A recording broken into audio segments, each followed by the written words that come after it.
hallways looping, doors leading back to the basement. In the attic, the drawings had multiplied, covering the walls, now depicting Nora alongside the faceless figure.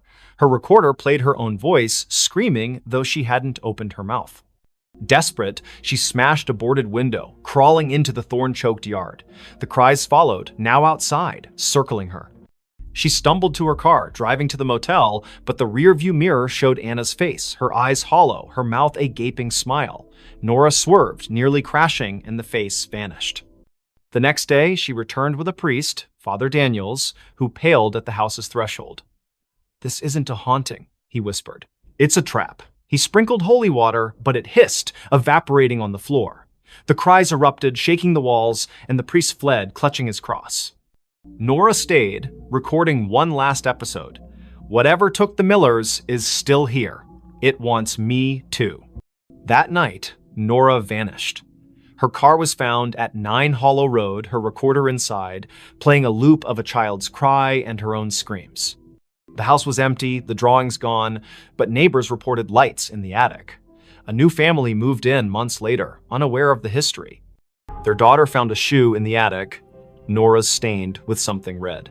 At midnight, they heard it, a child's cry echoing from an empty house, calling them to stay. The elevator never stopped on the same floor. In the heart of Ashwood City, where skyscrapers cast long shadows over neon-lit streets, the Crestview Towers stood as a relic of faded glory. Built in the 1970s, its 30 floors housed a mix of offices, apartments, and rumors of strange happenings. By December 2025, most tenants had fled, spooked by flickering lights and whispers in the halls. But for Riley Tate, a 29-year-old freelance coder scraping by, the cheap rent on the 2021 floor was worth the eerie vibes. Riley noticed the elevator's quirk on her first day. She pressed 22, but the car stopped on 13. A floor marked storage on the panel, its doors opening to a dark hallway lined with rusted lockers. The air was stale, smelling of mildew and something metallic. She jabbed the close button, but the elevator lingered, as if waiting. "Old wiring," she muttered, ignoring the faint hum like a distant voice coming from the corridor. The next day, it happened again. She pressed 22, but the elevator stopped on 7, revealing a dimly lit floor with peeling wallpaper and a child's tricycle tipped over in the hall. No one lived on 7. The landlord, Mr. Voss, a gaunt man with nervous eyes, swore it was vacant. Riley's skin prickled as the hum returned, now forming words, "Stay." She slammed the close button, her heart racing as the door shut. By the third night, the elevator never reached her floor. She'd pressed 22, but it stopped randomly 15, 9, 26, each floor wrong, each hallway different. Floor 15 had mirrors lining the walls, reflecting not Riley, but a pale figure with her face, eyes black and unblinking. Floor 9 smelled of ash, its walls scorched, with claw marks gouged into the plaster. Floor 26 was freezing, its windows frosted over, showing a city skyline that wasn't Ashwood's jagged alien under a red sky. Riley stopped using the elevator, taking the stairs, but the stairwell was no better. Doors to random floors were unlocked, leading to the same strange halls she'd seen from the elevator. Her phone's GPS showed her at Crestview Towers, but the coordinates flickered, sometimes placing her miles away in an empty field. She called Voss, who dismissed her concerns. "Old buildings creak," he said, but his voice trembled. Desperate, Riley researched the tower's history on X and in the city library. Crestview was built on the site of a 1920s asylum razed after a fire killed dozens. Survivors spoke of an elevator to nowhere, a lift that trapped patients in looping corridors, never reaching their intended floor. The asylum's last director, Dr. DNM, Alara Finch, vanished in the fire, leaving a journal describing doorways that opened to other places, other times, sealed by rituals she couldn't complete. Riley's nights grew sleepless. The elevator dinged at odd hours, its doors opening on her floor, revealing those wrong hallways. One night, she woke to find her apartment door ajar, the elevator waiting. A voice, Alara's, she later learned, whispered from the car, "Come inside." Riley slammed her door, barricading it with a chair, but her laptop left on displayed a live feed of herself sleeping, filmed from above her bed. No camera was there. She confronted Voss, who paled at the mention of the elevator. "It's her," he whispered, eyes darting. "Alara. She never left." He admitted the tower was built to contain something, a rift, opened by the asylum's experiments that bled into reality. The elevator was its anchor, moving not just between floors, but between worlds. Tenants who rode it too long vanished, their names erased from leases, their apartments empty. Riley tried to leave, but her key wouldn't turn in the lock. The elevator dinged, doors open, revealing a hallway of endless mirrors, each showing Alara's face pale, smiling, her eyes voids. "Ride with me," she whispered, her voice in Riley's head. Riley ran to the stairwell, but it looped back to the elevator, the car waiting like a predator. In a final stand, Riley entered the elevator, clutching a knife. She pressed every button, hoping to break the cycle. The car lurched, stopping on no floor marked on the panel. The doors opened to a void black, endless, filled with whispers. Alara stood there, her form flickering, her hands reaching. Riley slashed wildly, the knife passing through air, but the elevator shook, sparks flying, the doors shut, and the car plummeted. Riley woke in her apartment, the elevator silent, her knife was gone, her hands bloodied. She fled Crestview Towers, never returning.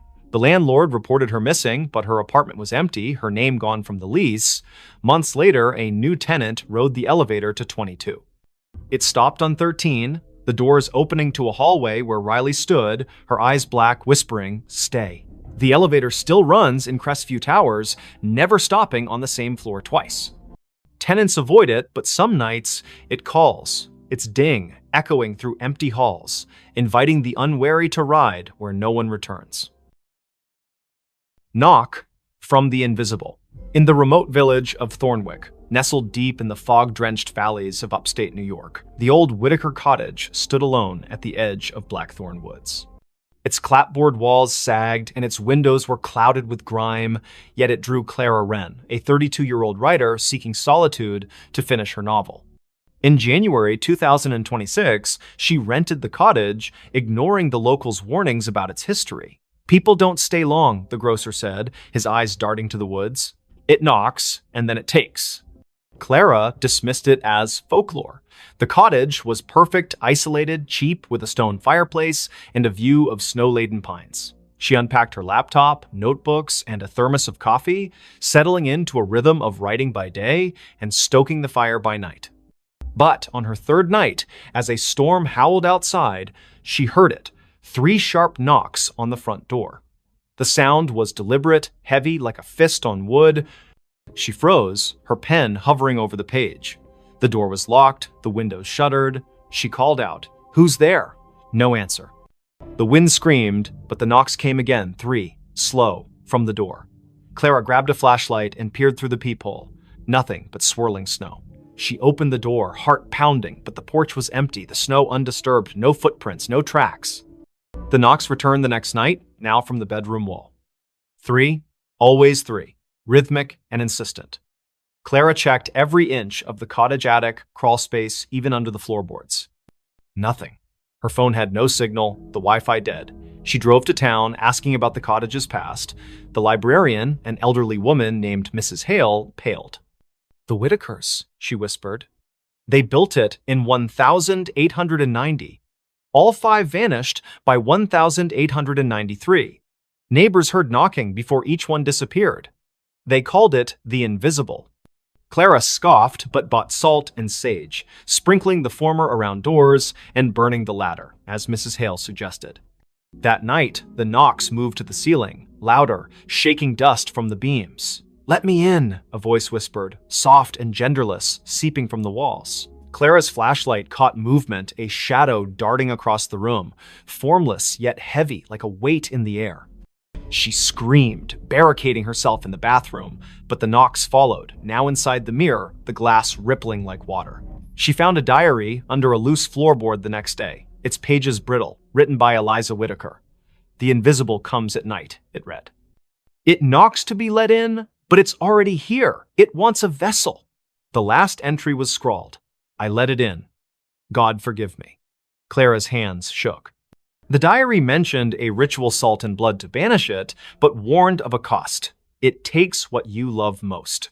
That evening, the knocks were everywhere. Walls, windows, even her laptop screen.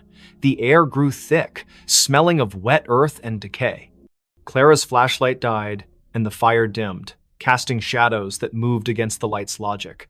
She poured salt in a circle, pricking her finger to drip blood, as the diary instructed. The knocks stopped, replaced by a wail that shook the cottage, windows cracking. The shadow coalesced, a formless mass with eyes like burning coals hovering outside her circle. "You can't keep me out," it hissed, its voice in her skull. Clara chanted the ritual's words, her voice breaking. The shadow lunged, but the salt flared, repelling it. The cottage trembled, beams groaning as the shadow screamed, dissolving into the floor. Silence fell, heavy and wrong. Clara fled at dawn, leaving everything: laptop, clothes, her unfinished novel. She drove to a motel, but the knocks followed, faint at first, tapping her car's dashboard, then her motel mirror. She burned the diary, hoping to sever the tie, but the ashes formed 3 knocks on the table. Her phone, offline, played a recording of her own voice. "Let me in." Thornwick's sheriff searched the cottage, finding no trace of Clara. Her car was found in the woods, empty, with salt scattered across the seats. Locals say the cottage is quiet now, but at night, hikers hear knocks 3, always 3 coming from the trees. A new tenant moved in, unaware. On their first night, they found a notebook, not Clara's, with a single line.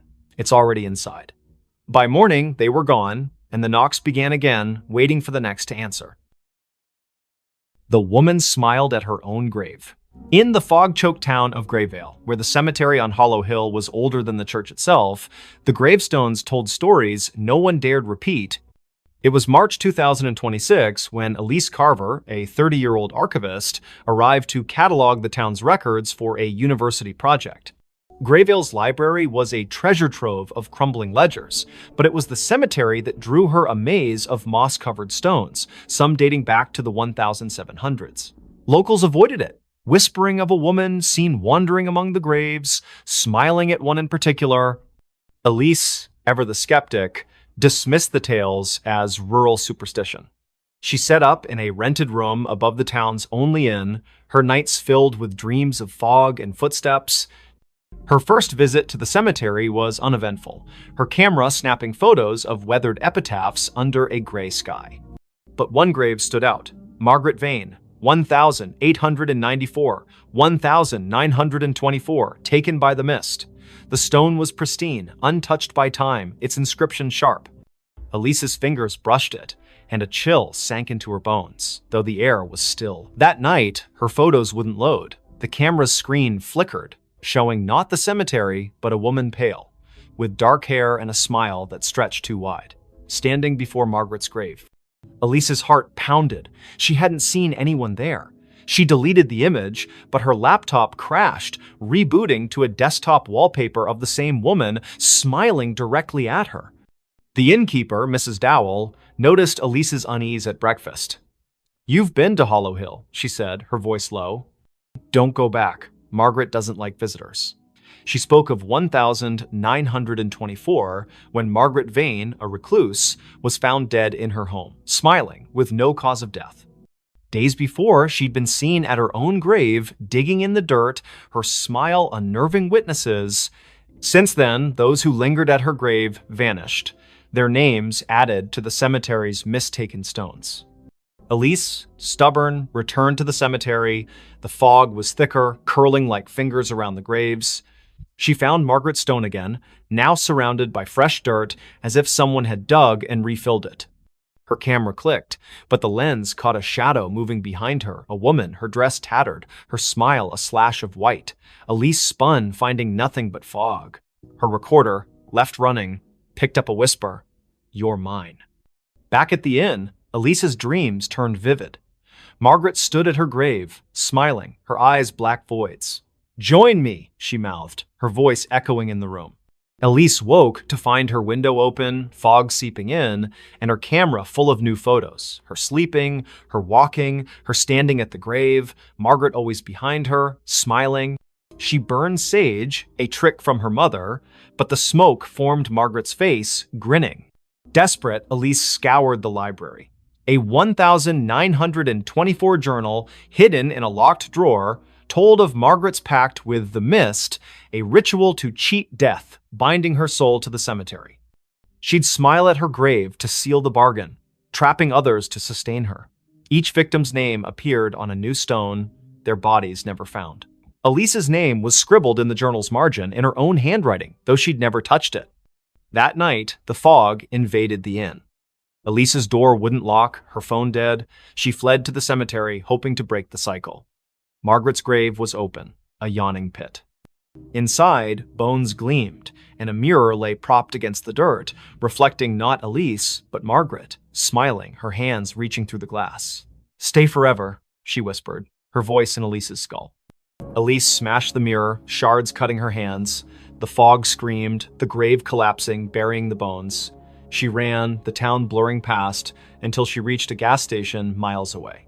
She never returned to Grayville. Her photos left behind were found by the innkeeper, each showing Elise at the grave, Margaret's smile growing wider, her face merging with Elise's. Months later, a new archivist came to Grayville. They found a fresh stone in the cemetery. Elise Carver, 1995-2026, taken by the mist. Locals swear they see her at dusk, standing by the grave, smiling a smile too wide. Her eyes too dark. The fog rolls in thicker now, and those who linger hear a whisper, "Join me." The stones multiply, and Margaret's grave, always pristine, waits for the next name. She vanished in front of everyone. The grand ballroom of the Eldridge Hotel buzzed with excitement on that fateful evening. Crystal chandeliers cast a warm glow over the crowd of 200 guests, all dressed in their finest attire for the annual masquerade gala. Laughter echoed off the marble walls, glasses clinked in toasts, and the orchestra played a lively waltz. At the center of it all was Sophia Laurent, the enigmatic hostess known for her flair for the dramatic. Sophia was a vision in a flowing crimson gown that shimmered like liquid fire under the lights. Her mask, adorned with feathers and jewels, concealed her eyes but not her radiant smile. She was a socialite, a philanthropist, and rumor had it, a woman with secrets deeper than the ocean. "Tonight," she announced from the stage, her voice silky and commanding, "I shall perform a feat that will leave you breathless, a vanishing act right before your eyes." The audience murmured in anticipation. Sophia had hired the best illusionists in the city, but this was her show. She stepped into a large, ornate cabinet at the center of the stage, its doors carved with intricate patterns. Her assistant, a tall man in a tuxedo named Victor, locked the doors with a flourish. The orchestra swelled to a crescendo as he waved a wand, chanting mock incantations for effect. Then, with a puff of smoke and a flash of lights, Victor swung the doors open. The cabinet was empty, the crowd gasped, then erupted into applause. But as the cheers died down, something felt off. Sophia didn't reappear. Victor scanned the stage, his confident grin faltering. "Ladies and gentlemen, a round of applause for Sophia," he called, but there was no sign of her. Minutes turned into hours. The party ground to a halt as guests searched the ballroom, the hallways, even the gardens outside. Police were called, statements taken. She just vanished. One guest stammered to Detective Harlan Reed, who arrived with his notepad and a skeptical frown. Harlan had seen his share of pranks and publicity stunts, but this felt different. No trapdoors, no hidden compartments, the stage had been inspected thoroughly. Harlan interviewed Victor first. It was supposed to be a simple illusion, the assistant insisted, sweat beading on his forehead. She steps into the cabinet, slips out the back through a panel, and hides in the wings. But when I checked, she wasn't there. The panel was still sealed. Next was Sophia's best friend, Elena, who clutched a champagne flute like a lifeline. Sophia was acting strange all week. She kept talking about escaping the illusions of life. I thought it was just her poetic nonsense, but last night she gave me this. Elena handed over a small antique locket. Inside was a faded photograph of a woman who looked eerily like Sophia, dated 1923. Harlan's interest piqued. He delved into Sophia's background. Born into wealth, she had traveled the world, collecting oddities, ancient artifacts, books on the occult. Her mansion was filled with mirrors that seemed to reflect impossible angles, clocks that ran backward. Whispers among her staff spoke of nights when shadows moved on their own. As the investigation deepened, Harlan uncovered a family legend. Sophia's great-grandmother, Isabel Laurent, had vanished in 1923 during a similar gala at the same hotel. Witnesses swore she stepped into a mirror and never came out. The case was unsolved, dismissed as a hoax, but Sophia had been obsessed with it, spending fortunes on psychics and historians. That night, Harlan returned to the ballroom alone. The lights were dim, the stage empty. He approached the cabinet, running his fingers over its carvings. They depicted swirling portals, figures dissolving into mist. On impulse, he opened the doors and stepped inside. The air grew cold, a whisper brushing his ear. "Find me." He spun around, but the doors had shut. Panic surged as the world blurred. When he burst out, the ballroom looked different. Dustier, the chandeliers tarnished. A newspaper on the floor read, 1923 Gala Mystery, Hostess Disappears. Harlan's heart raced. This wasn't possible. He rushed to the mirror at the back of the stage, the same one from the old photographs.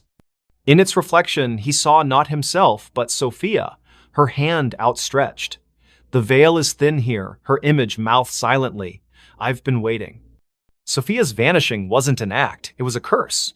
The Laurent women were bound to a temporal loop, pulled into echoes of the past during moments of high emotion.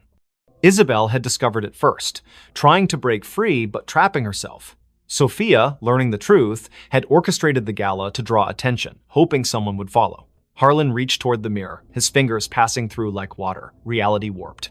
He emerged in 1923, face to face with Isabel, who gasped. "You're from the future?" she asked.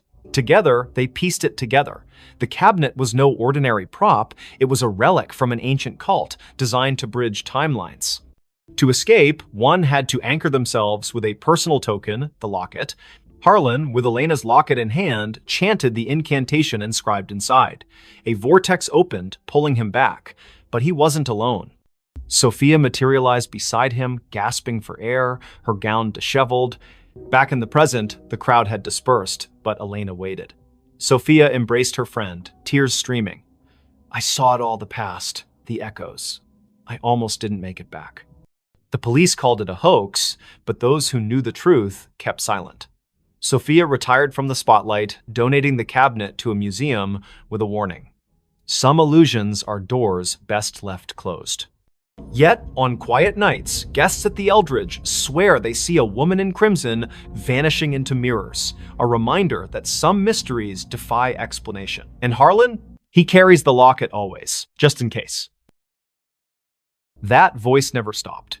In the quiet suburb of Willow Creek, where maple trees whispered secrets to the wind, lived Emily Carter, a 32-year-old librarian with a penchant for forgotten novels and herbal tea. Her life was orderly books, shelved by genre, days mapped out in planners until the voice began. It started subtly, one rainy afternoon in her attic apartment. Emily was sorting through old vinyl records when a soft murmur echoed in her mind. "Turn left at the corner." She froze, glancing around the empty room. No radio, no neighbors audible through the thin walls. Shaking it off as fatigue, she continued her day. But the voice persisted. That evening, as she walked home from the library, it whispered again. "Cross the street now." She obeyed instinctively, and seconds later, a speeding cyclist barreled past where she'd been standing. Her heart pounded. Coincidence? Or something more? By morning, the voice was a constant companion. "Don't eat the yogurt, it's spoiled." Sure enough, the carton smelled off. "Call your sister, she needs you." Emily dialed, and her sister Sarah answered in tears, her job lost, spiraling into despair. The voice guided Emily through comforting words, turning the call into a lifeline. At first, Emily embraced it. "Guardian angel," she joked to herself, researching auditory hallucinations online. But doctors found nothing wrong. No tumors, no schizophrenia markers. Stress-induced, one psychiatrist said. Yet the voice grew bolder, more insistent. "Go to the park at dusk, bench by the fountain." Emily complied, curiosity overriding caution. There, an elderly man sat, clutching a faded photo. The voice urged, "Ask about his daughter." The man, Mr. Harlan, poured out his story, a child lost decades ago in a hit and run. Emily's questions led to a breakthrough. She recalled a library archive mentioning a similar unsolved case. Together, they uncovered clues pointing to a local businessman. Word spread. People sought Emily out, the woman who knew things. A grieving mother found closure about her son's disappearance. A businessman avoided a fraudulent deal. The voice was infallible, but it never revealed its source. "Who are you?" Emily pleaded silently one night, staring at her reflection. "A friend," it replied, warm yet distant. As months passed, the voice's demands escalated. "Break into the old warehouse on Elm Street." Emily hesitated. This crossed lines. But visions flooded her. A kidnapped child hidden there. She went, heart racing, and found the boy, alerting police anonymously. Heroic, yet terrifying. The voice was reshaping her life, pulling her from quiet anonymity into shadows of danger. Then came the nightmares. Emily dreamed of a car crash, twisted metal screams, her own face behind the wheel. Waking in sweat, she demanded answers. "Tell me the truth!" The voice sighed. "I am you, Emily, from the future." Disbelief shattered her, but fragments aligned. The crash in her dreams? A memory, not a premonition. In 2047, Emily would invent a neural implant for time echo communication, sending warnings back to prevent tragedies. But a glitch trapped her consciousness in a loop, echoing eternally to her past self. "The voice never stops because you never let it," it explained. I chose this to save lives, to rewrite fates. But the cost, isolation, madness creeping in." Emily recoiled. Was her life a puppet show? She tried ignoring it, drowning it with music, pills, but it persisted. Save the girl on the bridge tonight. Defiant, she stayed home. The next day's news: a suicide off the Willow Creek Bridge. Guilt crushed her. Resigned, Emily accepted her fate. She became a vigilante of sorts, guided by her future self's whispers. Years blurred. The voice grew fainter, wiser. On her deathbed, surrounded by those she'd saved, Emily smiled. "Thank you," she thought. "No," the voice replied softly. "Thank you for listening." And in that moment, as her eyes closed, she glimpsed the loop closing a young Emily in the attic, hearing the first whisper. The voice never stopped, it simply began anew. The house that was never on the map. In the fog-shrouded hills of rural Vermont, where GPS signals faltered and old paper maps yellowed in glove compartments, stood a house that defied existence. Dr. Elias Thorne, a cartographer by trade, discovered it by accident during a surveying trip in the fall of 2023.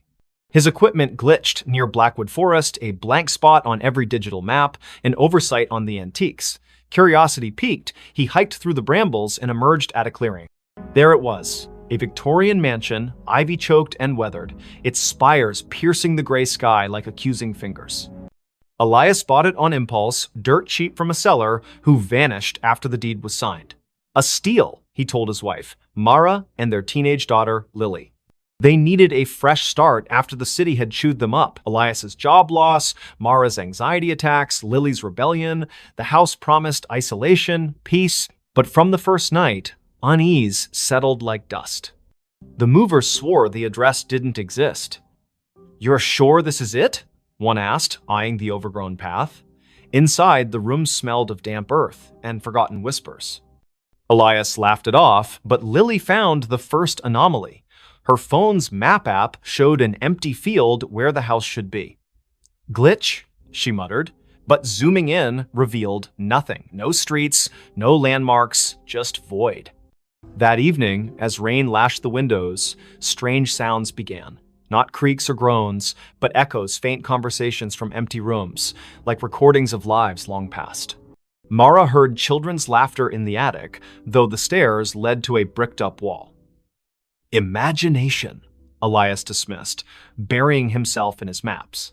He spread them across the dining table, marking the house's location obsessively. But no matter how he plotted coordinates, the ink bled, lines curving away as if repelled.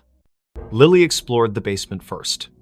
Flashlight in hand, she descended creaking stairs into a labyrinth of cobwebbed shelves. Amid dusty crates, she found a leather-bound journal dated 1897. The entry spoke of a builder, Harlan Crow, who constructed the house as a sanctuary from the world's gaze. But later, pages devolved into madness. The walls shift.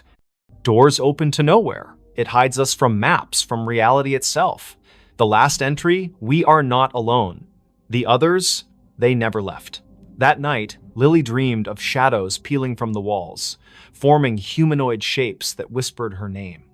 She woke to find her bedroom door ajar, leading not to the hallway, but to a mirrored corridor stretching infinitely. Panicking, she slammed it shut.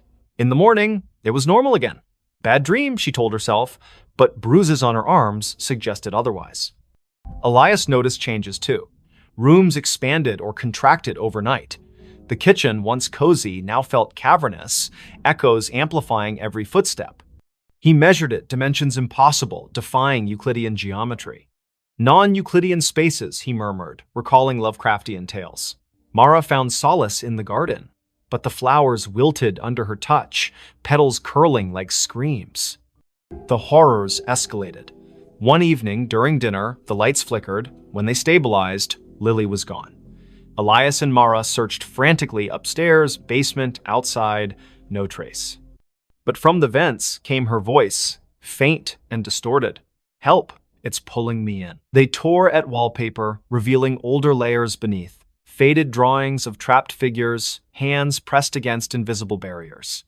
Elias delved into local lore at the town library.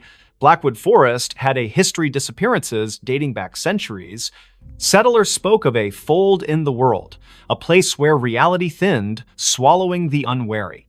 Harlan Crow, it turned out, was an occultist who built the house on a ley line, intending to escape creditors and enemies by making it unfindable. But the ritual backfired, anchoring the house in a liminal space, a pocket dimension that fed on inhabitants. That night, Mara vanished too. Elias heard her screams from the attic, now inexplicably accessible. He climbed, finding a room filled with mannequins posed in frozen agony faces, twisted, eyes hollow. One wore Mara's necklace. "No," he gasped, backing away. The door sealed behind him. Alone, Elias confronted the truth. The house wasn't on maps because it wasn't fully here. It existed in the cracks between worlds, luring souls to sustain itself. Whispers surrounded him now. Voices of the lost, including Lily and Mara, begging for release. He tried to leave, but the front door opened to the same foyer, looping eternally. In desperation, Elias burned his maps in the fireplace. Flames roared, illuminating shadows that coalesced into forms Crow and his victims, their eyes pleading. "Join us!" they chorused. As the fire died, Elias felt himself fading, his outline blurring like erased ink. Search parties combed Blackwood Forest for weeks, but found no house, no family. The Thorn disappearance became another legend, whispered in town. Yet, on foggy nights, hikers swear they glimpse a mansion in the trees, one that vanishes when approached, forever unmarked, eternally hungry. Police found something under the bed. The call came at 3:17 a.m., shattering the quiet of Willowbrook's police station. Officer Rachel Hayes, bleary-eyed from a double shift, grabbed the radio. "Disturbance at 42 Maple Lane. Dispatch crackled. Neighbor reports screams. Possible domestic." Rachel exchanged a glance with her partner, Officer Tom Carver. They'd patrolled this sleepy suburb for years. Nothing ever happened on Maple Lane. The house was a modest two-story, its porch light flickering like a dying star. Rachel knocked, but no one answered. The neighbor, Mrs. Clancy, stood across the street, clutching her robe. "It was a woman's scream," she whispered. Then silence. The porters. They're quiet folks. Something's wrong. Tom jimmied the lock, and they stepped inside. The air was thick, stale, with a faint metallic tang. The living room was pristine, couch cushions fluffed, a muted TV playing infomercials. Rachel's flashlight swept the staircase. "Police!" she called. No response. Upstairs, the master bedroom door was ajar. Rachel nudged it open, her hand on her holster. The bed was unmade, sheets tangled like a struggle had occurred. A bedside lamp lay shattered on the floor. Tom checked the closet empty. Rachel crouched, peering under the bed. Her breath caught. "Tom, get over here." Beneath the bed frame, scratched into the hardwood, was a crude pentagram, its lines smeared with something dark and sticky. In its center lay a bundle, wrapped in a stained blanket. Rachel's pulse hammered as she reached for it, expecting a body. Instead, she found a doll crudely stitched, with buttons for eyes and straw poking through seams. Its fabric was damp, reeking of copper. "Blood?" Tom whispered, his face pale. Rachel nodded, bagging the doll as evidence. The radio crackled back up, was 10 minutes out. But the house felt alive, its silence oppressive. A faint scratching came from the walls, rhythmic, like claws on wood. They searched the rest of the house. In the basement, they found Polaroids scattered across a workbench, images of the Porters, Claire and David, smiling at first, then progressively gaunt, eyes hollow. The last photo showed Claire staring blankly, her hands clutching the doll. Scrawled on the back, "It sees us." Rachel's skin prickled. "We need to find them," she said. But Tom pointed to the ceiling. The scratching had moved upstairs. They ascended cautiously, following the sound to the guest room. The door was locked. Tom kicked it open, revealing a small space with a single window, curtains billowing despite no breeze. On the floor lay David Porter, his throat slashed, eyes wide in frozen terror. Claire was gone. Blood trailed from the body to the bed, where the mattress sagged oddly. Rachel lifted it. Underneath, carved into the box spring, was another pentagram, this one larger, its lines pulsing with a faint red glow. The scratching stopped. A whisper slithered from the shadows. "You found me." Tom stumbled back, his gun shaking. Rachel's flashlight flickered, plunging them into darkness. When it snapped back on, the room was empty, David's body gone.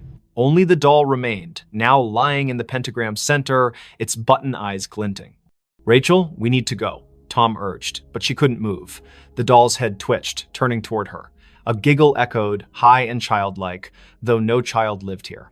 The walls seemed to breathe, closing in. Rachel grabbed the doll, intending to secure it, but it burned her hand, leaving a blistered mark. Backup arrived, flooding the house with lights and voices, but the evidence was vanishing. The pentagram under the bed was gone, the floor pristine. The doll in Rachel's evidence bag was now just a pile of ash. The photos in the basement? Blank. David's body never reappeared, and Claire remained missing. The official report called it a domestic dispute gone wrong, but Rachel knew better. She couldn't sleep. The giggle followed her home, echoing in her apartment. One night, she woke to scratching under her own bed. Heart pounding, she looked, nothing. But her flashlight caught a faint outline, a pentagram, freshly carved, with a single button eye in its center. The next morning, neighbors reported a scream from Rachel's apartment. Police found her bed empty, sheets tangled. Underneath, a new doll lay, its face stitched to resemble Rachel, its eyes wide and unblinking. The case was closed, another disappearance in Willowbrook. But late at night, officers swear they hear scratching from the evidence room where the doll sits, waiting. She came home, but it wasn't her home. Clara Vance stepped off the Greyhound bus in Hollow Pines, Vermont, her boots crunching on the frost-dusted gravel. It was November 2025, and after a decade in Chicago chasing dreams that crumbled into barista shifts and unpaid bills, she was back. The town hadn't changed. Same sagging general store, same church steeple piercing the fog. Her childhood home, 17 Birch Road, waited at the edge of town, a two-story relic her mother left her when she passed last year. Clara hadn't been back since the funeral. The key turned stiffly in the lock, the door groaning as if reluctant. Inside, the air was stale, heavy with dust and memory. Clara dropped her duffel bag, expecting the familiar. Creaky floorboards, faded floral wallpaper, her mother's knitting chair by the fireplace. But something was off. The furniture was rearranged chairs, angled wrong, the sofa pushed against the wrong wall. A faint smell of lavender lingered, though her mother hated floral scents. "Jet lag," Clara muttered, rubbing her eyes. She'd driven through the night to catch the bus. Exhaustion could play tricks. She climbed the stairs to her old bedroom, unchanged since she was 16, band posters, a chipped vanity mirror, her old sketchbooks. She collapsed onto the bed, the springs squeaking, and drifted into uneasy sleep. A sound woke her soft footsteps pacing downstairs. Clara froze, heart thudding. She lived alone. Hollow Pines was too small for break-ins. Grabbing a flashlight from her bag, she crept to the landing. The living room was empty, but the knitting chair rocked gently, as if someone had just stood. "Hello?" And she called, her voice swallowed by the house's silence. The footsteps resumed, now from the kitchen. Clara followed, flashlight beam shaking. The back door was ajar, swaying in the wind. She locked it, chalking it up to forgetfulness, but as she turned, her reflection in the kitchen window caught her eye. It didn't move when she did. Her face smiled faintly, then vanished. Clara's scream stuck in her throat. She bolted upstairs, barricading herself in her room. The house felt alive, its walls humming with a low, unnatural pulse. She called the sheriff, but the line crackled, a woman's voice whispering, "You shouldn't be here," before going dead. Morning brought no relief. The furniture had shifted again, now mirrored perfectly, as if the house were a reflection of itself. Clara's sketchbooks, once filled with charcoal landscapes, now held drawings of a woman who looked like her but wasn't. Hollow eyes, too wide smile, hands reaching from shadowed corners. The signature wasn't Clara's. She fled to the general store, begging for answers. Old Mr. Harrow, the clerk, paled when she mentioned 17 Birch Road. "That house," he whispered, "it's cursed. Been empty since your mom died. Folks say it. Mimics things. People. Places." He told of a girl in the 1950s, Abigail, who vanished after moving in. Locals swore they saw her afterward, but she was wrong. Her smile too sharp, her eyes too dark. Clara laughed it off small-town superstition, but dread gnawed at her. Back at the house, she found a trap door under the rug, one she'd never seen as a child. It led to a basement, damp and cold, its walls etched with spiraling symbols that pulsed faintly under her flashlight. At the center stood a cracked mirror, twice her height. In it, Clara saw not herself, but the other woman, her doppelganger, wearing Clara's clothes, mimicking her movements with a delay, like a lagging video feed. "This is my home now," the reflection-mouthed, voice echoing in Clara's skull. She stumbled back, tripping over a box of her mother's things. Inside was a diary, pages brittle.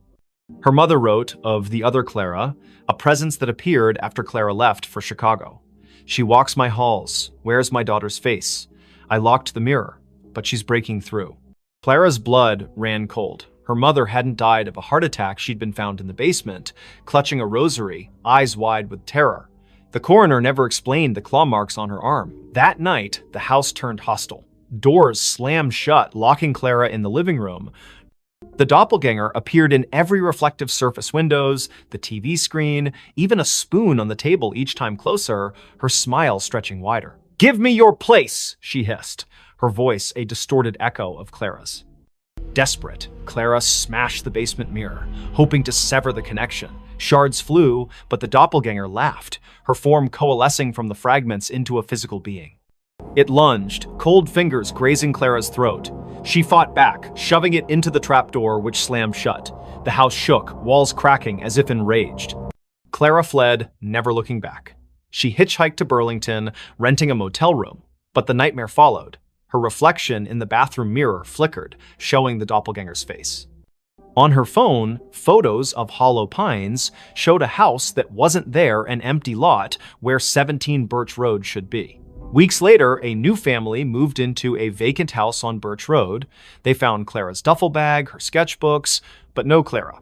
Neighbors whispered of a woman seen at dusk, sketching by the church, her smile too wide, her eyes too dark. When police searched, they found a trapdoor, a shattered mirror, and a diary warning of a house that steals souls, replacing them with something else.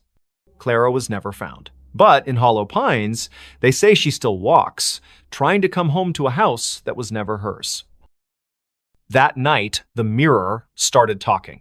The antique mirror arrived at the thrift store on a damp October morning in 2025, its gilded frame tarnished, its glass clouded like a cataract eye. Nora Blake, a 29-year-old artist with a penchant for salvaging broken things, bought it for $10. "It's got character," she told the cashier, ignoring the way his hands shook as he wrapped it. Her apartment in downtown Ashwick, a crumbling mill town, was already a mosaic of thrift finds, chipped teacups, warped books, a clock that ticked backward. The mirror fit right in, hung above her fireplace, reflecting her cluttered living room in muted grays. Nora noticed the oddities that first night. While sketching at her easel, she caught a flicker in the mirror, not her reflection, but a shadow that darted out of sight. She blinked, chalking it up to exhaustion. She'd been pulling late shifts at the diner, her hands smelling of grease and coffee. But as she turned off the lights, a whisper slithered from the mirror. Nora. Her name, soft and deliberate, like a lover's sigh. She spun around, heart pounding. The room was empty, the mirror still. Sleep eluded her. The whisper came again at 3 a.m. Louder. Look at me. Nora stumbled to the mirror, her breath fogging the glass. Her reflection stared back, but her eyes seemed wrong too wide, pupils dilating like ink spreading in water. She touched the glass. It was warm, pulsing faintly. Stress, she muttered, unplugging every light and crawling back to bed. By morning, the mirror had changed. Its surface was clearer, almost luminous, reflecting details Nora hadn't noticed. A crack in the ceiling, a stain on the rug. But it didn't reflect her. Instead, it showed a woman who looked like Nora, same auburn hair, same freckles, but dressed in a high-collared gown, her expression hungry. Stay with me, the woman mouthed, her voice echoing in Nora's skull. Nora covered the mirror with a sheet, but the whispers persisted, seeping through the fabric. You're mine now. She called her friend Milo, a skeptic who fixed electronics and scoffed at ghost stories. He inspected the mirror, finding nothing, no wires, no speakers. It's just old glass, he said. But his voice trembled when he noticed the sheet had fallen off, the mirror bare again. That night, Nora dreamed of the woman in the gown. She stood in a candlelit room, walls dripping with black mold, chanting in a language Nora didn't know.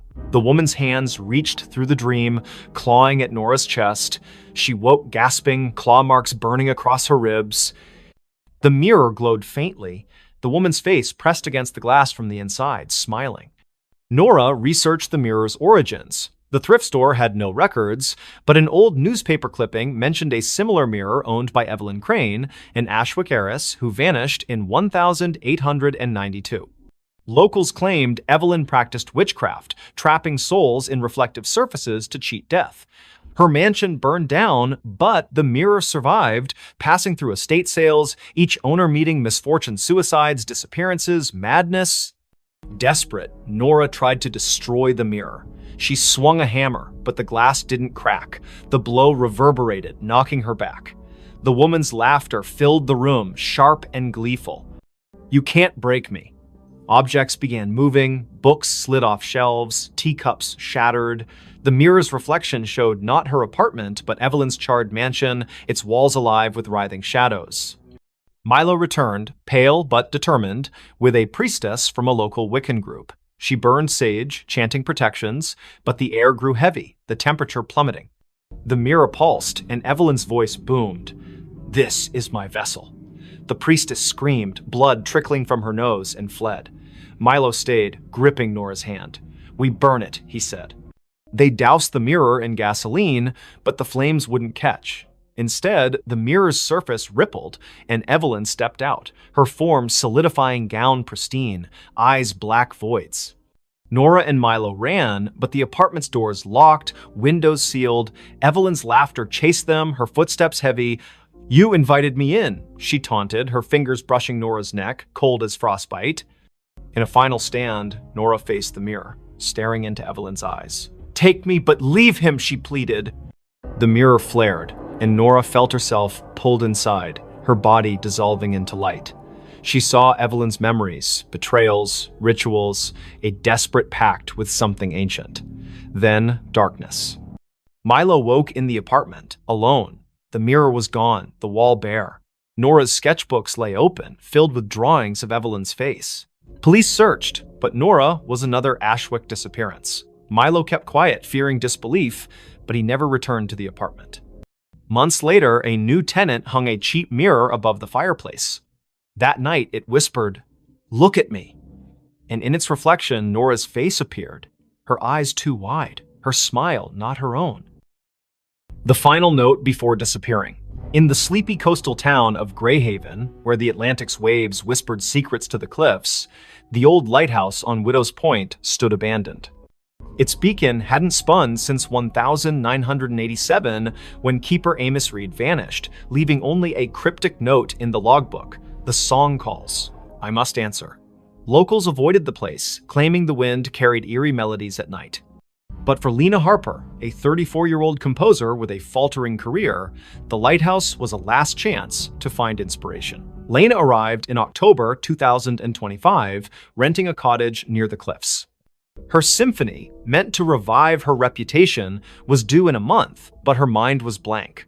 Haunted by failures and a recent divorce, the lighthouse, looming against the gray sky, felt like a muse. She ignored the townsfolk's warnings, superstitions about siren songs and missing keepers. It's just an old tower, she told herself, hauling her violin and notebook up the spiral stairs. The interior was frozen in time.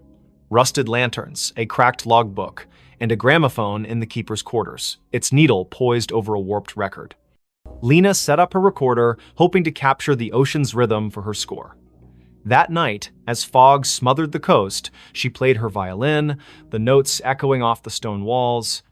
Then, faintly, another melody answered a haunting, wordless hum that seemed to rise from the sea. Lena stopped, her bow trembling. The hum continued, weaving through her own music, both beautiful and wrong, like a lullaby sung by something ancient. She checked her recorder. It had caught the sound, clear and unnervingly human. Wind through the cliffs, she reasoned, but her skin prickled. The gramophone needle twitched, spinning the record without power. The hum grew louder, now a voice. Play with me. She fled to the cottage, locking the door. Sleep brought nightmares, shadows with liquid eyes, hands pulling her toward the waves. By morning, her recorder was blank, the haunting melody erased. Desperate for answers, Lena visited the town library, finding records of Greyhaven's lost. Since the lighthouse was built in 1843, 7 keepers had vanished, each leaving a note about a song. The last, Amos, was found days before his disappearance, wandering the cliffs, muttering about her voice. Lena's obsession grew. She returned to the lighthouse, playing her violin to lure the voice. It came stronger, singing in a language she didn't know, yet understood. Finish the song and join us. Her fingers moved unbidden, composing a melody that felt like it belonged to someone else. She scribbled it down, a single page, titled The Final Note. It was perfect, her masterpiece, but writing it left her drained, her reflection in the lantern room's glass pale and unfamiliar. That night, the lighthouse shook. The gramophone blared, its record spinning backward, spewing distorted wails. Lena's score glowed faintly on the table, the ink shifting, forming symbols that pulsed like a heartbeat. The voice was inside now. You're mine.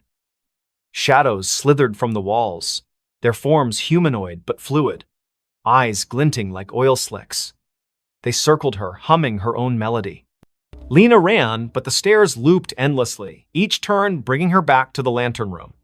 The glass walls reflected not the ocean, but a churning abyss, faces pressing against it. Amos, the other keepers, their mouths open in silent screams. The voice laughed, complete it or stay forever. In a panic, Lena grabbed her score and tore it, scattering the pieces. The shadows shrieked, the lighthouse trembling as if in pain. The gramophone exploded, shards cutting her arms. She stumbled outside, collapsing on the cliffs. Dawn broke, the fog lifting, and the lighthouse stood silent, its door sealed as if never opened. Lena fled Greyhaven, her symphony unwritten. She burned her violin, moved inland, and swore never to compose again. But the melody lingered, humming in her dreams. Months later, a package arrived at her new apartment, no sender, no postmark. Inside was a single sheet of music, her handwriting, titled The Final Note. The ink was wet, smelling of salt and decay. She called the Greyhaven sheriff, who sent a deputy to Widow's Point. The lighthouse was empty, the logbook untouched since Amos's note. But on the cliffs, they found Lena's recorder, playing a loop of her voice singing the haunting melody, though she hadn't returned. Her cottage was searched, her belongings were gone, replaced by a single note. The song calls. I answered. Fishermen avoid Widow's Point now. On stormy nights, they hear a violin over the waves, joined by a chorus of voices that never fade. The lighthouse remains dark, but some swear its beacon flickers briefly, illuminating a figure at the edge of the cliff, playing one final note before disappearing into the sea. The hiker saw something he wasn't supposed to see. The Appalachian Trail stretched like a vein through the dense forests of northern Maine, where the trees grew so thick they swallowed sunlight. Ethan Caldwell, a 28-year-old photographer with a taste for solitude, hiked its lesser-trodden paths in September 2025. His goal was simple: capture the untamed beauty of the wilderness for a freelance gig. His backpack held a Nikon, a journal, and enough supplies for a week. He didn't expect company. Most hikers avoided this stretch, spooked by rumors of missing campers and strange lights in the woods. By the third day, Ethan was deep in the forest, miles from any road. The air was crisp, scented with pine and damp earth. He set up camp near a nameless creek, its water black under the canopy. As dusk fell, he noticed an oddity. His compass spun lazily, refusing to settle. "Cheap gear," he muttered, relying on his map instead. That night, under a moonless sky, he heard it a low hum, like a distant engine, pulsing through the ground. It wasn't animal, wasn't natural. Curiosity tugged at him. The next morning, Ethan followed the creek upstream, chasing the hum's source. His camera hung around his neck, ready to snap anything unusual. The forest grew denser, the trail vanishing into a tangle of roots and moss. Then he saw it, a clearing, unnatural in its perfection, as if the trees had been pushed back by an invisible force. At its center stood a structure, a stone arch, weathered and covered in glyphs that seemed to writhe under his gaze. It wasn't on any map, and Ethan had never read of ruins in this part of Maine. He raised his camera, snapping photos. The glyphs glowed faintly, a sickly green, though no light source explained it. The hum intensified, vibrating in his chest. Through the arch, the air shimmered like heat rising from asphalt, showing glimpses of a different forest, darker, with twisted, leafless trees. Ethan stepped closer, his lens capturing the anomaly. That's when he saw her. A figure stood just beyond the arch, humanoid but wrong, too tall, limbs too long, its face a blur of shadow. It didn't move, yet Ethan felt watched, his skin crawling as if ants marched beneath it. He lowered the camera, and the figure was gone. But when he checked the viewfinder, it was there, closer. Its face now a featureless void with pinprick eyes. His hands shook as he backed away, the hum now a deafening drone in his skull. Ethan ran, branches clawing at his face. His compass was useless, spinning wildly. The forest seemed to shift, paths looping back to the clearing no matter which way he turned. Panic set in as night fell, the hum replaced by whispers his name, spoken in a voice that wasn't human. "You saw," it hissed, echoing from every tree. He stumbled into his campsite, only to find his tent shredded, his journal open to a page he hadn't written, you weren't supposed to see. Desperate, Ethan checked his camera. The photos of the arch were gone, replaced by images of himself hiking, sleeping, eating, taken from angles that meant someone or something had been watching him for days.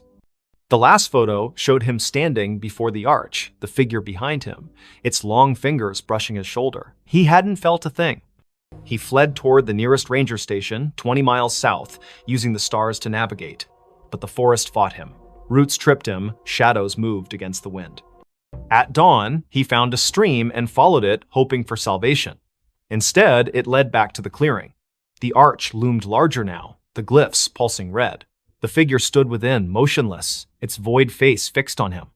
"Join us," the whispers urged, now a chorus. Ethan's legs buckled, his vision blurring. He saw flashes, other hikers, campers, their faces frozen in terror, pulled through the arch into that other forest. His camera grew heavy, the strap tightening like a noose.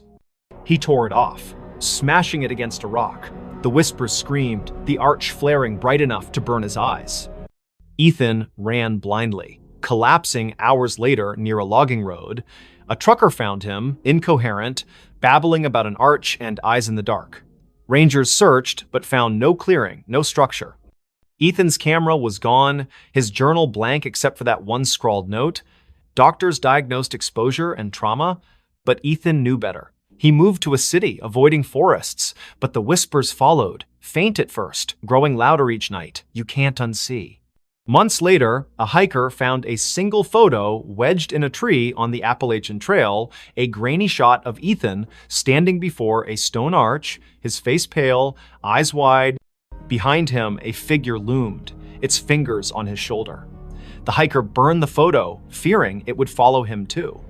But in Greyhaven's bars, they still talk of the arch that appears to the lost, and the things that watch from the other side, waiting for those who see what they shouldn't.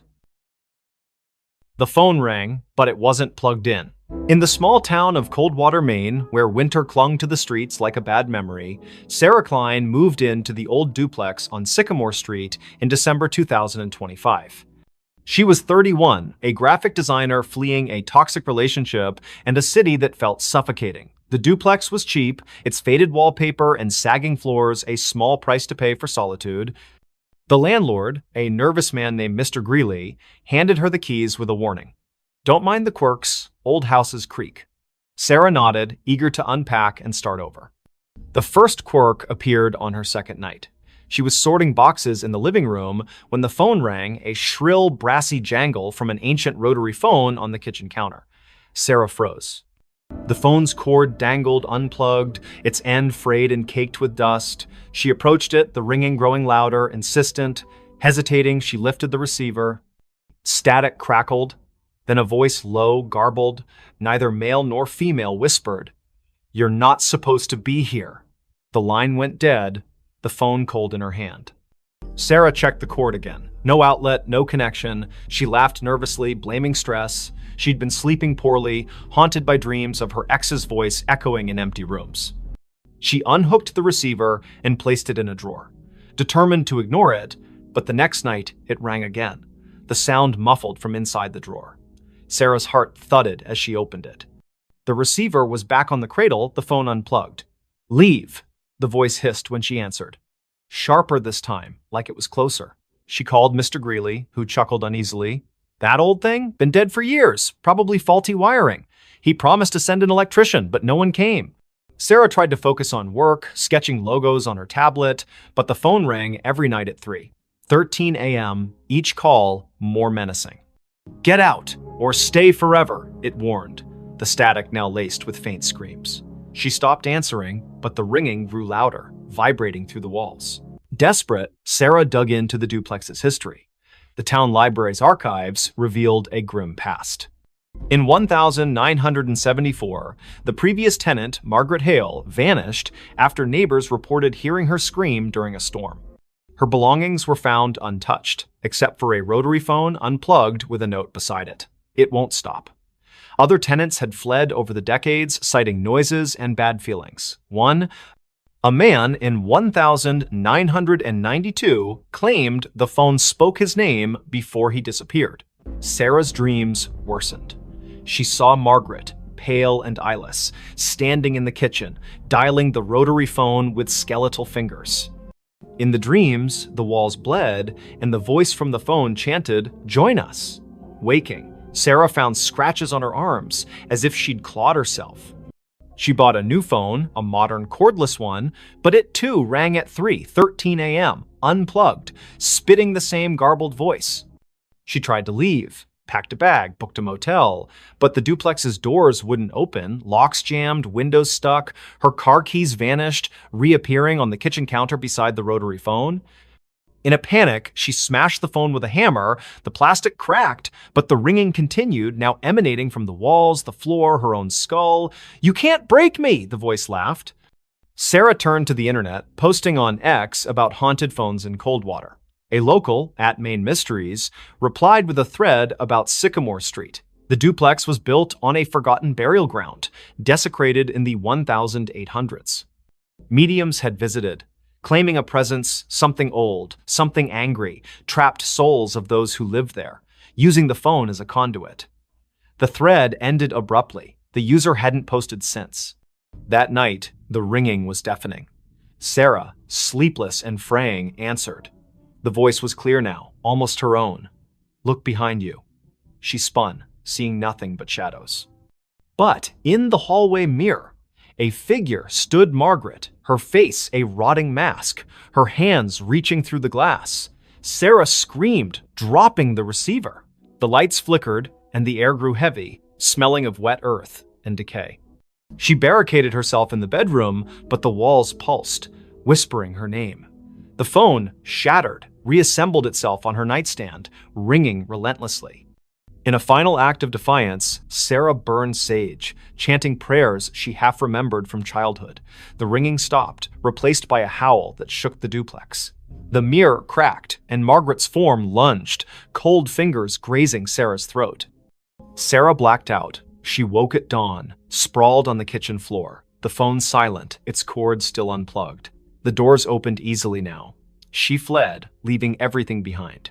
The motel clerk in the next town swore she checked in alone, but Sarah felt watched, the voices echo lingering in her ears.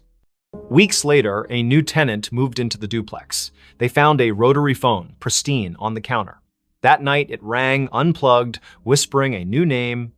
In Coldwater, they don't talk about Sycamore Street anymore.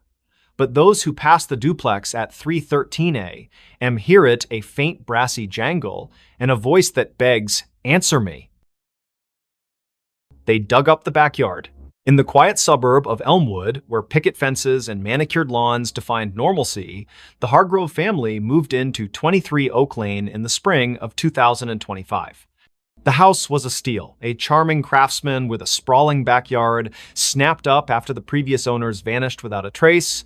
Jenna Hargrove, a single mother of 37, saw it as a fresh start for her and her 12-year-old son, Lucas. The realtor glossed over the prior owner's disappearance, blaming financial troubles. Jenna, eager to escape her own past, didn't press. The backyard was Lucas's favorite part. Overgrown with wildflowers and shaded by an ancient oak, it begged for exploration. He wanted to build a treehouse, so Jenna hired a local landscaper, Mr. Polk, to clear the tangle of weeds and level the ground. Polk, a grizzled man with eyes like chipped flint, hesitated. "Folks say this yard's bad luck," he muttered, glancing at the oak. "Last owners dug here. Never seen again." Jenna laughed it off small-town gossip. The digging began on a Saturday, the air thick with the scent of turned earth. Lucas watched from the porch, sketching the oak in his notebook. Polk's crew unearthed roots and rocks, but by noon, they hit something hard. A metallic clang echoed as a shovel struck a rusted box the size of a small coffin, buried 3 feet down. Polk pried it open, revealing a collection of bones, human, weathered, and arranged in a spiral. A cracked locket lay at the center, its photo faded but showing a woman with hollow eyes. Jenna called the police. Sheriff Tate arrived, his face grim. "Not the first time," he said, bagging the bones. He wouldn't elaborate, but Lucas overheard him whisper to a deputy about the Oak Lane curse. The bones were sent for analysis, and digging stopped. That night, the house felt different. The air was heavy, the silence oppressive. Lucas woke to scratching beneath his bedroom floor, like nails clawing wood. "Mice," Jenna reassured him, but her voice wavered. The next day, Lucas found his sketchbook open to a new drawing, not his. The oak was depicted, its branches twisting into faces, their mouths open in silent screams. Jenna, pale, insisted it was a prank, but Lucas noticed her hands trembling. That evening, the backyard changed. The wildflowers wilted, their petals blackening. The oak's shadow seemed to stretch too far, pooling like ink across the lawn. At midnight, the scratching returned, now from the backyard. Lucas peered out his window and froze. The oak's branches swayed, though no wind stirred. Figures moved in the shadows, vague, humanoid shapes that flickered like bad film reels. He woke Jenna, who saw nothing but felt a chill that wasn't there before. "We're leaving tomorrow," she promised. But the car wouldn't start in the morning, its battery drained. Sheriff Tate returned with news.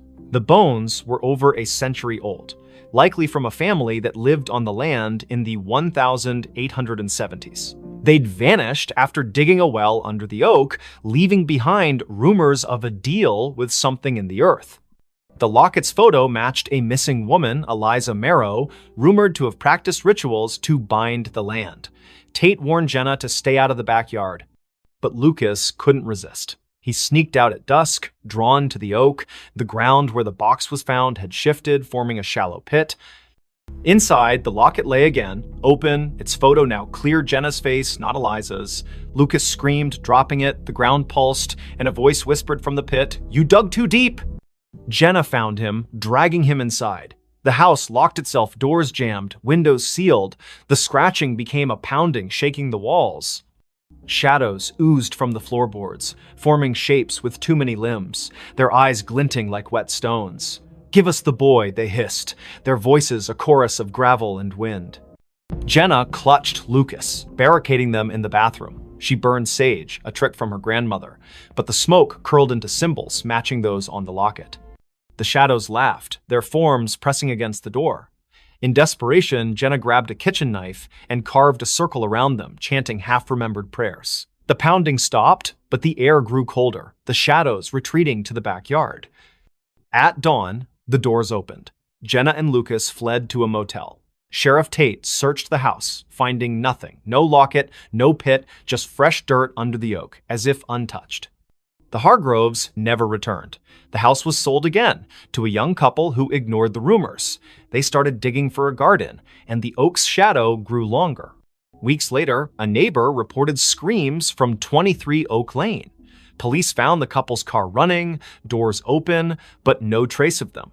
In the backyard, a new locket lay under the oak, its photo showing Lucas, his eyes hollow. At night, Elmwood residents hear scratching from the earth, and those who pass the house swear the oak's branches move, reaching for something only they can see. The smile in her last photo. In the sleepy town of Willow Creek, nestled between rolling hills and a sluggish river, Mia Reynolds was known for her photography. At 27, she had a knack for capturing the soul of her subjects' families, weddings, even the town's annual fair. Her studio on Main Street was cluttered with vintage cameras and Polaroids pinned to corkboards. But in November 2025, Mia took a photo that would haunt Willow Creek forever. It started with a commission from the town's historical society. They wanted shots of the old Grayson Manor, a crumbling estate on the outskirts, abandoned since the 1940s. Rumors swirled about its last resident, Evelyn Grayson, who vanished after a fire gutted half the house. Locals whispered of her ghost, a pale figure seen in the manor's broken windows, smiling. Mia, a skeptic, saw it as a chance to boost her portfolio. She arrived at the manor on a foggy afternoon, her Nikon slung around her neck. The air was heavy, smelling of damp wood and something sour like rotting flowers. The manor loomed, its spires jagged against the gray sky, windows like empty eyes. Inside, dust motes danced in her flashlight's beam, illuminating peeling wallpaper and charred furniture. Mia snapped photos, the click of her shutter echoing in the silence. In the upstairs parlor, she found a cracked vanity mirror, its surface clouded but oddly warm to the touch. As she framed a shot, her camera's viewfinder flickered, showing not the room, but a woman pale, with long dark hair, wearing a tattered dress. Her smile was too wide, stretching beyond human limits, her eyes black voids. Mia gasped, lowering the camera. The room was empty, but the mirror reflected the woman, her head tilting as if studying Mia. Heart pounding, Mia fled, her photos untouched. Back at her studio, she developed the images. Most were normal, dusty rooms, broken stairs, but the last photo, taken in the parlor, showed the woman standing behind Mia, her smile splitting her face. Mia's own reflection in the photo was wrong, her eyes wide with terror she didn't remember feeling. She burned the print, but the image lingered in her mind, that smile searing itself into her dreams. That night, her studio phone rang, though the line had been disconnected for months. Static crackled, followed by a voice, soft, feminine, giggling, "You saw me." Mia yanked the cord from the wall, but the ringing continued, now from her cell phone, then her laptop, then nowhere, and everywhere. She locked the studio and ran home, but the giggling followed, echoing in her apartment's walls. Mia confided in her friend Caleb, a librarian with a passion for local history. He dug into Grayson Manor's past, uncovering Evelyn's story. In 1943, Evelyn, a recluse, was suspected of occult practices. Neighbors reported strange lights and chants from the manor. The night of the fire, Evelyn was seen smiling through the flames, unharmed, before vanishing. Her last photo, taken days earlier, showed that same unnatural smile, her eyes black as ink. Caleb warned Mia to stay away, but she couldn't. The manor pulled her back, her camera heavy in her hands. She returned at dusk, the air colder, the manor darker. In the parlor, the mirror glowed faintly, and the woman Evelyn stepped out, her form flickering like a bad signal. "Take my picture," she whispered, her voice in Mia's skull. Mia's hands moved against her will, snapping a photo. The camera burned her fingers, and the mirror cracked, shards falling like rain. Mia ran, but the manor's doors slammed shut, trapping her. Shadows writhed, forming figures with Evelyn's smile, their mouths stretching impossibly wide. "You're part of me now," they chanted, their voices a chorus of giggles. Mia's camera flashed on its own, each shot showing her own face, morphing, her smile widening, her eyes darkening. Caleb found her car outside the manor the next day, the doors locked, her camera inside. The last photo showed Mia, her face unrecognizable, smiling that same grotesque smile. The manor was empty, no trace of her. Caleb burned the camera, but the giggling followed him home, echoing from every reflective surface, mirrors, windows, even his glasses. Willow Creek sealed the manor, but Mia's photos began appearing around town, tacked to lampposts, slipped under doors. Each showed her with that smile, her eyes black, standing in places she'd never been. Those who kept the photos heard the giggling, saw her in their mirrors. The town stopped taking pictures, afraid of what their cameras might capture. But at night, in Willow Creek's quiet streets, some swear they see Mia smiling, her camera flashing, waiting for someone new to see her last photo. A child's cry in an empty house. In the forgotten outskirts of Dunhaven, a Rust Belt town where factories stood like tombstones, the house at 9 Hollow Road was a local legend. Its windows were boarded, its paint peeled like dead skin, and its yard was a jungle of thorns. No one had lived there since the 1980s, when the Miller family vanished, parents, 2 kids gone overnight. The only trace was a child's shoe found in the attic, stained with something the police never identified. In November 2025, Nora Ellis, a 34-year-old true crime podcaster, saw the house as her next big story. Nora arrived with her recorder, a flashlight, and a skeptical smirk. Dunhaven's locals warned her away, whispering of cries heard at midnight, lights flickering in empty rooms. "Ghost stories pay the bills," she told her producer over the phone, setting up in the house's foyer. The air was thick, smelling of mildew and something sharper, like burnt sugar. Her recorder hummed, capturing the silence until a faint sob broke through, a child's voice trembling from upstairs. Nora froze. The house was supposed to be empty. She called out, "Hello?" Her voice echoed, unanswered, but the sobbing grew louder, coming from the attic. She climbed the stairs, their creaks swallowing her footsteps. The attic door was ajar, though town records swore it was nailed shut after the Millers' disappearance. Inside, the air was colder, the darkness heavier. Her flashlight caught a child's drawing on the floor, stick figures in a circle, their heads scratched out, red crayon dripping like blood. The sobbing stopped. Nora's recorder crackled, replaying the cry on loop, though she hadn't touched it. "Help me," the voice whispered, now inside her head. She stumbled back, her flashlight flickering. In its beam, she saw movement, a small figure darting behind a pile of moldy boxes. "Who's there?" she shouted, but the attic was empty again. Her recorder now played a different sound, laughter, high and cruel, layered over the sobs. Nora dug into the Millers' case that night, holed up in a motel. Old newspaper clippings told of the family's odd behavior before they vanished, parents pale and withdrawn, the children, Anna and Tim, seen drawing strange symbols in the yard. A neighbor claimed Anna spoke of friends in the walls who sang to her. The police found no bodies, no clues, only that shoe, a girl's sneaker, size 3, with stains that tested inconclusive. Back at the house the next day, Nora set up motion sensor cameras. At dusk, the sobbing returned, now from the basement. She descended, the stairs slick with dampness. The basement was a maze of crates and rusted pipes, the air thick with the burnt sugar smell. Her camera caught nothing, but her recorder picked up whispers. "Stay with us." A child's handprint appeared on a crate, wet and glistening, though the floor was dry. Nora's skin crawled as the sobbing turned to giggles, echoing from every corner. She found a loose floorboard, prying it up to reveal a tin box. Inside were Anna's drawings, dozens of them, showing a faceless figure with too many arms, surrounded by crying children. A note, in childish scrawl, read, "They want us to stay forever." As Nora read, the basement door slammed shut. Her flashlight died, and the giggles became screams. Not a child's, but something older, hungrier. "You found us," it hissed. Nora's cameras failed, their footage corrupted, showing only static with faint outlines of a child's face, eyes black. She ran, but the house seemed to shift, hallways looping, doors leading back to the basement. In the attic, the drawings had multiplied, covering the walls, now depicting Nora alongside the faceless figure. Her recorder played her own voice, screaming, though she hadn't opened her mouth. Desperate, she smashed a boarded window, crawling into the thorn-choked yard. The cries followed, now outside, circling her.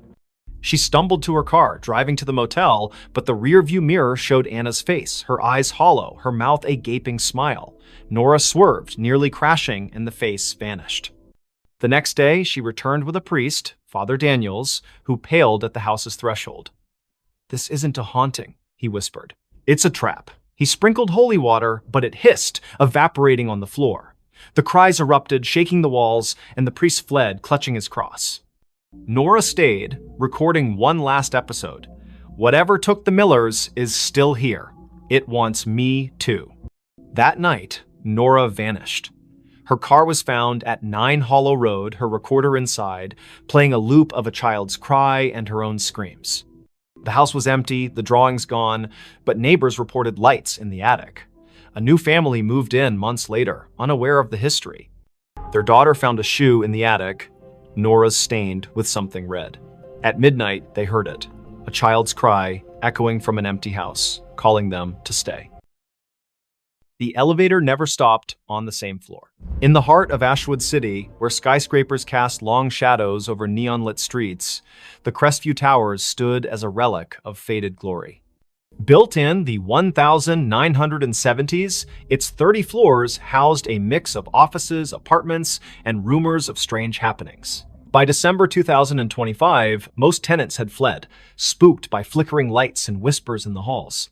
But for Riley Tate, a 29-year-old freelance coder scraping by, the cheap rent on the 2021 floor was worth the eerie vibes. Riley noticed the elevator's quirk on her first day. She pressed 22, but the car stopped on 13. A floor marked storage on the panel, its doors opening to a dark hallway lined with rusted lockers. The air was stale, smelling of mildew and something metallic. She jabbed the close button, but the elevator lingered, as if waiting. "Old wiring," she muttered, ignoring the faint hum like a distant voice coming from the corridor. The next day, it happened again. She pressed 22, but the elevator stopped on 7, revealing a dimly lit floor with peeling wallpaper and a child's tricycle tipped over in the hall. No one lived on 7. The landlord, Mr. Voss, a gaunt man with nervous eyes, swore it was vacant. Riley's skin prickled as the hum returned, now forming words, "Stay." She slammed the close button, her heart racing as the door shut. By the third night, the elevator never reached her floor. She'd pressed 22, but it stopped randomly 15, 9, 26, each floor wrong, each hallway different. Floor 15 had mirrors lining the walls, reflecting not Riley, but a pale figure with her face, eyes black and unblinking. Floor 9 smelled of ash, its walls scorched, with claw marks gouged into the plaster. Floor 26 was freezing, its windows frosted over, showing a city skyline that wasn't Ashwood's jagged alien under a red sky. Riley stopped using the elevator, taking the stairs, but the stairwell was no better. Doors to random floors were unlocked, leading to the same strange halls she'd seen from the elevator. Her phone's GPS showed her at Crestview Towers, but the coordinates flickered, sometimes placing her miles away in an empty field. She called Voss, who dismissed her concerns. "Old buildings creak," he said, but his voice trembled. Desperate, Riley researched the tower's history on X and in the city library. Crestview was built on the site of a 1920s asylum, razed after a fire killed dozens. Survivors spoke of an elevator to nowhere, a lift that trapped patients in looping corridors, never reaching their intended floor. The asylum's last director, Dr. DNM, Alara Finch, vanished in the fire, leaving a journal describing doorways that opened to other places, other times, sealed by rituals she couldn't complete. Riley's nights grew sleepless. The elevator dinged at odd hours, its doors opening on her floor, revealing those wrong hallways. One night, she woke to find her apartment door ajar, the elevator waiting. A voice, Alara's, she later learned, whispered from the car, "Come inside." Riley slammed her door, barricading it with a chair, but her laptop, left on, displayed a live feed of herself sleeping, filmed from above her bed. No camera was there. She confronted Voss, who paled at the mention of the elevator. "It's her," he whispered, eyes darting. "Alara, she never left." He admitted the tower was built to contain something, a rift, opened by the asylum's experiments that bled into reality. The elevator was its anchor, moving not just between floors, but between worlds. Tenants who rode it too long vanished, their names erased from leases, their apartments empty. Riley tried to leave, but her key wouldn't turn in the lock. The elevator dinged, doors open, revealing a hallway of endless mirrors, each showing Alara's face, pale, smiling, her eyes voids. "Ride with me," she whispered, her voice in Riley's head. Riley ran to the stairwell, but it looped back to the elevator, the car waiting like a predator. In a final stand, Riley entered the elevator, clutching a knife. She pressed every button, hoping to break the cycle. The car lurched, stopping on no floor marked on the panel. The doors opened to a void black, endless, filled with whispers. Alara stood there, her form flickering, her hands reaching. Riley slashed wildly, the knife passing through air, but the elevator shook, sparks flying, the doors shut, and the car plummeted.